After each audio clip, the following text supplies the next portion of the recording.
Hi friends, నేను మీ Sravanthi. Welcome to my channel Sravanthi సమేత గురు. నేను ఈరోజు 1 మంత్ పాటు నిల్వ ఉండే కాకరకాయ ఉల్లికారం పచ్చడి చూపించబోతున్నానండి. టేస్ట్ అయితే చాలా బాగుంటుంది. అన్నంలోకైనా చపాతీల్లోకైనా సూపర్గా ఉంటుంది. దానికోసం నేను ఇక్కడ 1/2 కిలో కాకరకాయలను తీసేసుకొని ఈ విధంగా పొట్టు తీసుకోకుండా సన్న ముక్కలుగా కట్ చేసేసుకుంటున్నానండి. మీకు ఇలా డైరెక్ట్గా పొట్టుతోటి వేసుకోవడం ఇష్టం లేని వాళ్ళు పొట్టు తీసైనా కట్ చేసేసుకొని ఎంత వీలైతే అంత సన్న ముక్కలుగా కట్ చేసేసుకొని ఒక బౌల్లోకి తీసేసుకుంటున్నాను. దాంట్లోకి 1/2 టీ స్పూన్ పసుపు, 1/2 టీ స్పూన్ సాల్ట్ వేసేసి కాకరకాయ ముక్కలకంతా పట్టించేసి పక్కన పెట్టేసేసుకుంటున్నాను.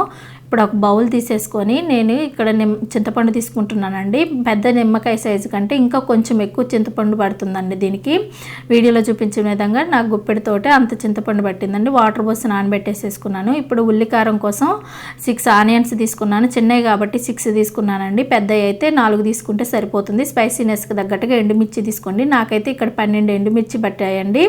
ఈ ఎండుమిర్చిని మిక్సీలోకి తీసేసుకొని కోర్సుగా ఈ విధంగా మిక్సీ పట్టేసేసుకొని ఈ ఆనియన్స్ అంతా ఈ విధంగా కట్ చేసేసుకొని ఈ ఆనియన్స్ని కూడా మిక్సీకి తీసేసుకొని మరీ మెత్తగా పేస్ట్ లాగా కాకుండా ఈ విధంగా కోర్సుగా మిక్సీ పట్టుకోండి. మీ దగ్గర రోల్ ఉంటే రోట్లోనైనా దంచుకోండి.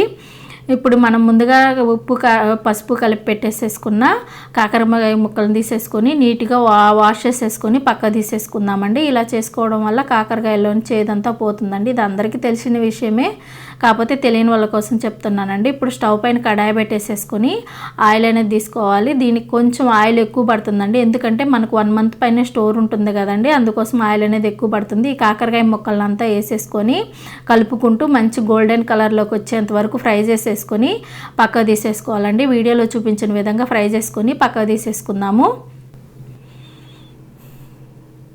ఈ కాకరకాయ ముక్కలు మొత్తాన్ని పక్క తీసేసుకొని అదే కడాయిలోకి 1 స్పూన్ ఆవాలు, జీలకర్ర, 5-6 వెల్లుల్లి ఈ విధంగా దంచుకొని యాడ్ చేసేసుకోవాలి. కరివేపాకు కూడా వేసేసుకొని మిక్సీ పట్టుకున్న ఉల్లికారాన్ని కూడా యాడ్ చేసేసుకోవాలండి.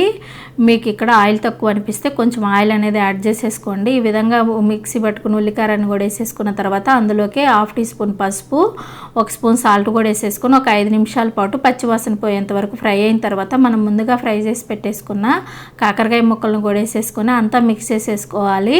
ఇలా మిక్స్ అయిన తర్వాత మనం ఇందులోకి ముందుగా నానబెట్టేసేసుకున్న చింతపండు మొత్తాన్ని నేను ఇక్కడ చింతపండు గుజ్జుతో సహా వేసేస్తున్నానండి. మీకు ఇష్టం లేని వాళ్ళు చింతపండు గుజ్జును మాత్రం యాడ్ చేసేసుకొని మధ్య మధ్యలో కలుపుకుంటూ మూత పెట్టేసేసుకొని ఆయిల్ అనేది పైకి వచ్చేంత వరకు ఉడికించేసుకోవాలండి.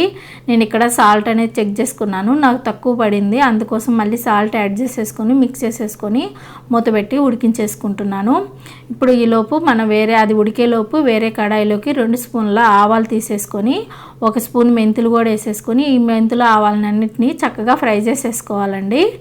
ఈ ఫ్రై చేసేసుకొని పక్కకు తీసేసుకుందాము. అందులోకి 1 స్పూన్ జీలకర్ర కూడా వేసేసుకొని ఫ్రై చేసేసుకొని పక్కకు తీసేసుకుందామండి. దీన్ని మొత్తాన్ని మిక్సీ పట్టేసేసుకుందాము. ఈలోపు చూడండి మనకి చక్కగా ఉడికిపోయి ఆయిల్ అనేది పైకి వచ్చేసింది కదా, ఇందులోకి నేను 1.5 స్పూను ఆవు పిండిని అనేది యాడ్ చేసేసుకుంటున్నానండి. ఇది వేయకపోయినా పచ్చడి టేస్ట్ మాత్రం చాలా బాగుంటుంది. ఈ ఆవు పిండి వేసుకోవడం ఇష్టం లేని వాళ్ళు స్కిప్ చేసేసుకోండి. అంతేనండి, టేస్టీగా ఉండే